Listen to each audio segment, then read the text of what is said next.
નવા જિલ્લા મુદ્દે હવે શંકર ચૌધરીએ દિયોદરમાં આવીને મોટું નિવેદન આપ્યું। બનાસકાંઠામાંથી વાવ-થરાદ નવો જિલ્લો બન્યા બાદથી ક્યાંક ખુશી તો ક્યાંક નારાજગી છે।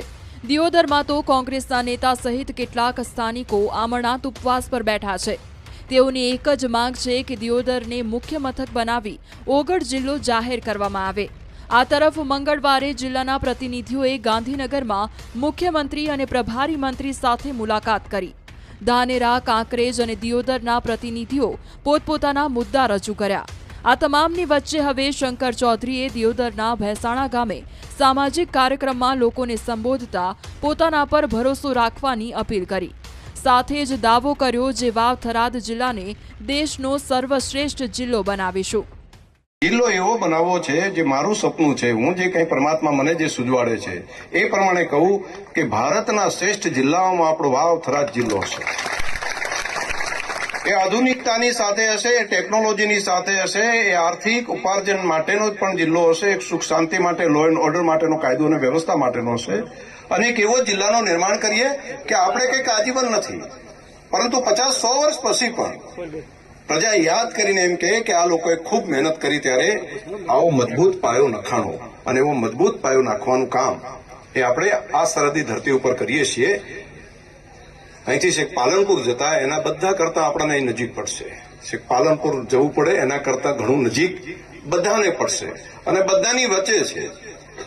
થરાદ તાલુકાનું છેલ્લું ગામ જે છે ખોડાને જેટલું થરાદ થાય એના કરતા દિયોદર તાલુકાના છેલ્લું ગામ અહીંયા વખા છે। વખાને એનાથી નજીક પડે। વખામાંથી આવેલો દિયોદરથી પેલી બાજુ વખા હોય એને ત્યાં જવું હોય તો એને નજીક પડે થરાદ। વખા ઈસરવાને પણ ત્યાંથી ઈસરવાને નજીક પડે। ત્યાંથી જઈને હું ડુવા છે તો ડુવાને જેટલું દૂર પડે ને એના કરતા વખા ઈસરવાને નજીક પડશે।